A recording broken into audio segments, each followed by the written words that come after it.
Hi, it's Bob Kraft here in Kapolei, Hawaii. And, in the U.S., people are talking about Charlie Kirk and his assassination. And I thought that I should at least give you my thoughts on that. Of course, I'm impacted. Um, what I wanted to talk about was his personal security and the situation that I've heard. I'd listened to Charlie Kirk a few times being interviewed, but he wasn't someone I spent a lot of time listening to. He always talked about his Christian faith, and he encouraged others to be a Christian. So I did notice that. But outside of that, his topics weren't something that I was following too closely. So when he was assassinated, he was shot as he was speaking to about 2,000 students at a university, which is normally what he does. He goes around to different universities in the U.S. and he speaks about them. He speaks about different topics. I was pretty impressed. He's very easygoing.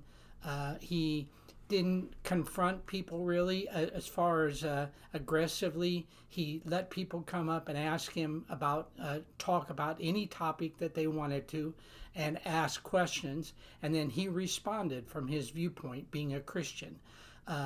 And so it was very interesting to see that. And he had a lot of support from people in the crowd, young people in the crowd.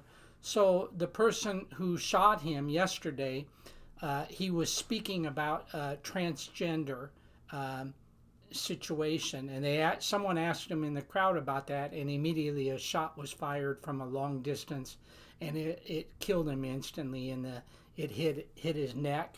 And it was very, very graphic. Within seconds, the video was put on the internet, probably even live videos, and it was all over the United States. So people are talking about it.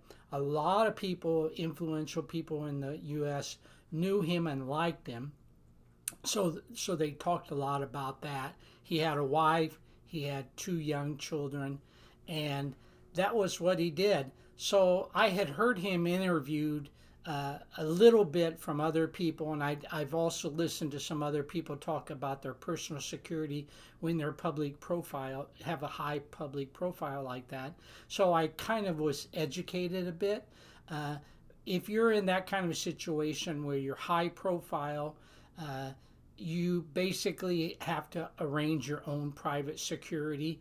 And what I heard Charlie Kirk say was that he had security that he traveled with, who was with him all the time. Now, I don't know if they were just with him when he was speaking or when he was at home, but I'd heard other people that I had listened to say that, Tucker Carlson, Sean Hannity, say that they had to hire private security, and it varied between 300,000 a year up to $1 million a year for private security.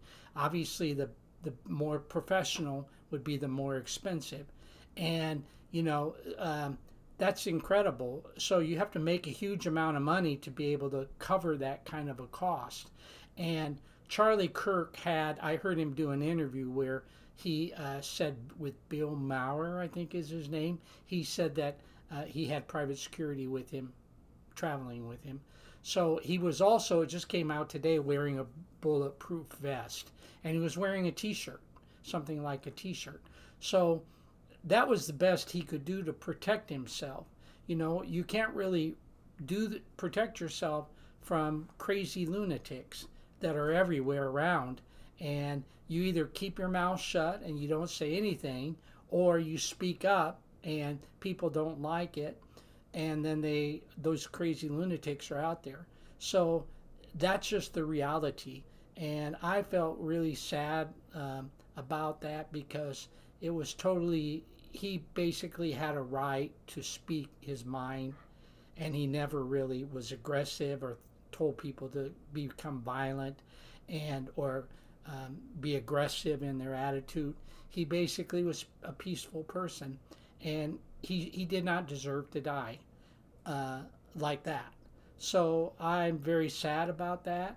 And for those of you who are in the public sphere, there's a lot of people who just aren't like him speaking out. They're maybe famous people or they're politicians. they they have to have personal security, and the best advice I can give someone is to train yourself and acquire a firearm and have a concealed and carry permit, which I heard Sean Hannity does and Tucker Carlson. I do not know about Charlie Kirk. He's never said that, and he wears T-shirts, so I doubt if he does that, at least when he's speaking. So number one, then you do your best to have people around you who are protecting you. But again, you cannot do much when it's someone who's shooting from a long distance with a high scope rifle. Uh, and politicians have Secret Service that they can detail for that, but a private individual would not. And be wise about how you approach things, where you position yourself, how you are open to the public. Obviously, you don't want to be away from the public, so you can't be able to speak freely, and people can have interaction with you. But it's a very difficult situation, and I just want to let people know how private security works. And rest in peace, Charlie. I know that you did a good job and you impacted a lot of lives around the country, and I'm hoping that other people can learn from what happened. So take care, Charlie, and we wish you the best. Thanks.